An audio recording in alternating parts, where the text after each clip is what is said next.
નમસ્કાર. ચાલો આજે આપણે અખંડ જ્યોતિના જુલાઈ 1947ના અંકની એક અદ્ભુત સફર પર નીકળીએ. આ એ અંક છે જેમાં પરમ પૂજ્ય ગુરુદેવ પંડિત શ્રીરામ શર્મા આચાર્યજીએ આપણને કાલાતીત જ્ઞાન આપ્યું છે. ચાલો એને સાથે મળીને સમજીએ. વાહ, કેટલી શક્તિશાળી પંક્તિ છે નહીં? હું આ પૃથ્વીને જ સ્વર્ગ બનાવવા આવ્યો છું. આ એક વાક્ય જ આખા અંકનો સૂર નક્કી કરી દે છે.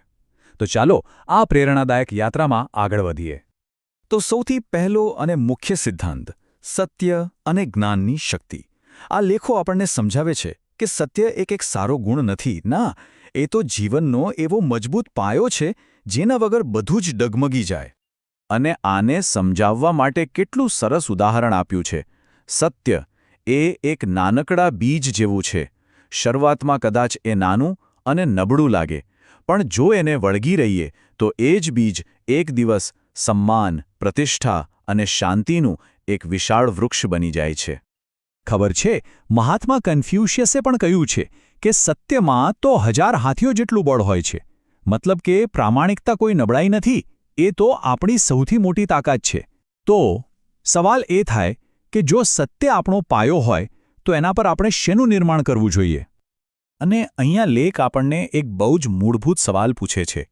એક એવો સવાલ જે આપણને આપણી પ્રાથમિકતાઓ વિશે વિચારવા મજબૂર કરી દે છે કે ભાઈ, સાચી સંપત્તિ છે શું? જુઓ, અહીંયા કેટલી સ્પષ્ટતાથી સમજાવ્યું છે.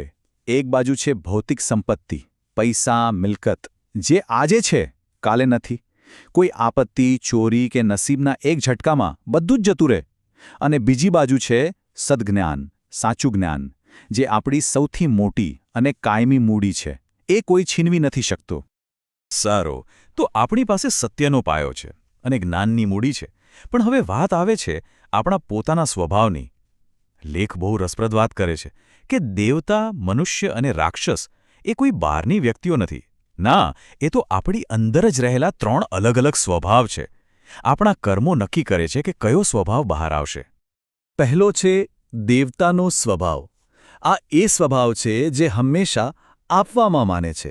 નિસ્વાર્થ સેવા, કરુણા, દાન, બીજાના ભલામાં જ પોતાનો આનંદ શોધે છે. પછી આવે છે મનુષ્યનો સ્વભાવ.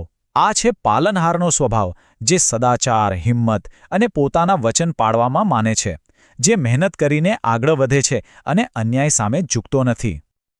અને ત્રીજો, રાક્ષસ સ્વભાવ. આ લેનારનો સ્વભાવ છે. બસ સ્વાર્થ, અહંકાર અને બીજાના દુઃખમાં પોતાનો આનંદ. આ એ સ્વભાવ છે જે બીજાને થતા નુકસાનની કોઈ પરવા કરતો નથી. તો આપણે આપણી અંદરના આ 3 સ્વભાવને ઓળખી લીધા. પણ હવે શું? હવે વાત આવે છે એને યોગ્ય દિશા આપવાની, આપણા કર્મો અને આપણા વલણ દ્વારા. આ લેખો આપણને એક બહુ જ પ્રેક્ટિકલ વાત શીખવે છે. દરેક દિવસને એક સારો દિવસ એટલે કે સુદિન કેવી રીતે બનાવવું. અને એનો રસ્તો પણ બતાવ્યો છે 4 સરળ પગલાંમાં. પહેલું, તમારું લક્ષ્ય નક્કી કરો. બીજું, એના માટે સંઘર્ષ કરો, મહેનત કરો. ત્રીજું, તમારા કર્મોને પવિત્ર રાખો, સારા ઈરાદાથી કામ કરો. અને ચોથું, તમારી વાણીને દિવ્ય બનાવો, એટલે કે એવું બોલો જે સકારાત્મકતા ફેલાવે. અને આ બધું કરતાં કરતાં ધર્મની સાચી સમજ હોવી ખૂબ જરૂરી છે. લેખ સ્પષ્ટ કરે છે કે ધર્મ એટલે કોઈ પૂજાપાઠ કે કર્મકાંડ નહીં. ધર્મનો સાચો અર્થ છે મનુષ્યતા, માનવતા. એ આપણો આત્મા છે જે કરુણા, સેવા અને સત્યના રૂપમાં પ્રગટ થાય છે.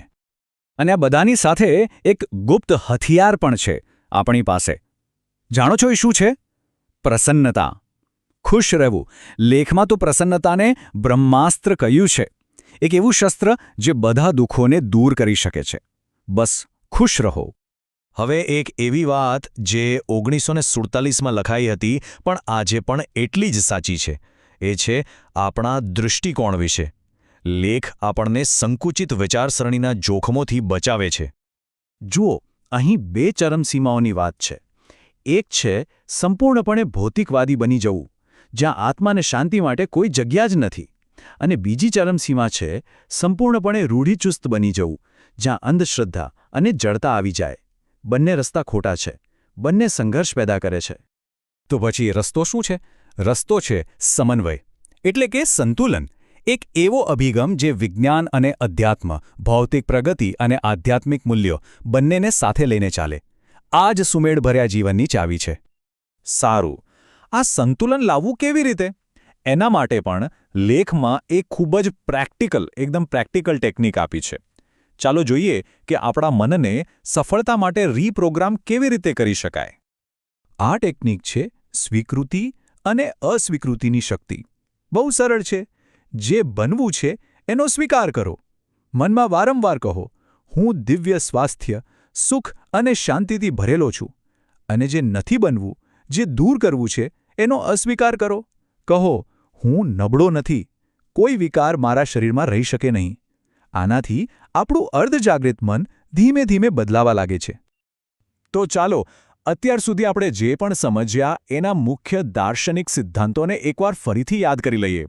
આ એ પાયાના વિચારો છે જે આખા અંકનો સાર છે. અને હવે વાત કરીએ એ વ્યવહારિક સિદ્ધાંતોની જેને આપણે આપણા રોજિંદા જીવનમાં અપનાવી શકીએ છીએ. આ જ્ઞાનને એક્શનમાં લાવવાની રીત છે આ. તો આ બધું સમજ્યા પછી આ જ્ઞાન આપણને એક સવાલ સાથે છોડી જાય છે. એક એવો સવાલ જે આપણા બધા માટે છે કે આજે, આજથી જ આપણે આપણા જીવનને એક સારો દિવસ એટલે કે સુદિન બનાવવા માટે કયું એક પગલું ભરવા જઈ રહ્યા છીએ? જવાબ આપણે જાતે જ શોધવાનો છે.